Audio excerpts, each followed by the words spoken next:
Hello everyone and welcome to another episode of Southdown Garage. My name is Kurt and today we are on the Ford Explorer yet again. We've got some beautiful FenFab Vertical links that we're putting into our Ford Explorer today. We've slid them in, very easy to get them out. I've literally had this on the hoist for all of 5 minutes to do this. Now guessing you're gonna do this on the ground, literally it is the same method. So let's get into this and get rid of this garbage. This is a 1 16 right here, and we're just using a crescent wrench, but you could use a 7/8 on the other side. We'll quickly show you that. And then all we're gonna do is we're gonna back this off, and then we'll back off this 18 mil bolt in the top, and then we can wiggle this out and it's gonna come out like, so.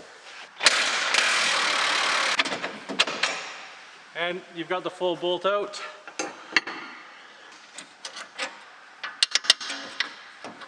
Now we just have to wiggle this out. Sometimes wiggling, there's an inside piece here. Sometimes pushing that one out first is going to make your life easier. You can use a little pry bar. We just have to work it around.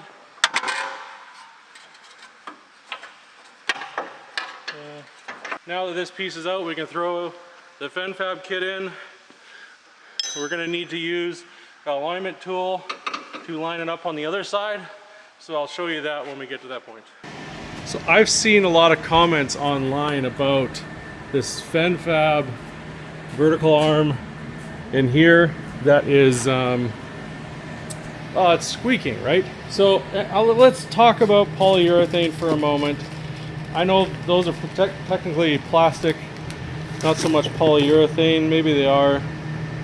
No, they're still plastic. Anyways, when you're dealing with aftermarket suspension, the reason why you get squeaking from aftermarket suspension simply because they are serviceable. But for whatever reason, when we buy performance parts, we think, oh, it shouldn't make noise. Okay, if you don't want your car to make noise, you don't mod it. It would be like somebody buying exhaust and be like, but it doesn't sound stock. We're sitting here, we've got the FenFab part out, we have these bushings out, we have some polyurethane grease, and what we're going to do is we're going to put everything back together with polyurethane grease, and then when we go to put this back in the car, guess what? It's not going to squeak. These are called regular maintenance items. Unless you put something in dry, that will definitely squeak. It will become hard, it will bind, it will do all the things that you don't want it to do. And that's not the product's fault, it's our fault. So whether you're putting in a sway bar, you have to, like when you get this stuff, when you get this package with your sway bar, you have to put this on your bushings to go mount up into the car. If you don't, I'll get an email saying, why didn't this product is making it squeak? Well, no, the product isn't squeaking, it's the install that you didn't do. That's what we're gonna do. I know you're kind of like, oh, he's finished the video, but nope, haha.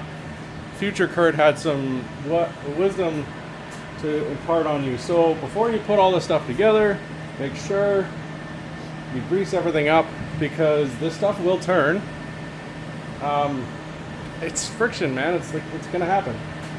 So just make sure you got everything lubed up, and then we can go ahead and put this stuff back in the car, and I can fight with this to get everything back together, which you know is gonna be a peach. Hey, baby. So we have this in place. You can see it's got the grease on it. We put the top bolt in first because it's a lot easier to get the bottom in, but you can see that it's sitting down a ways. So we're gonna have to compress this bottom part here to slide this whole thing up. Okay, so it's sort of, you see how it's sort of falling into place? You should never stick your finger in there like I just did. I'll show you guys what you shouldn't do. Now you can sort of run this.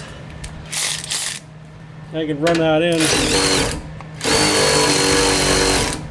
pretty much, that's dead. So what we can do is throw this nut on here. Gotta throw in a new battery for the other thing, and then we can run it up, and then once this is all together, bada bing, bada boom.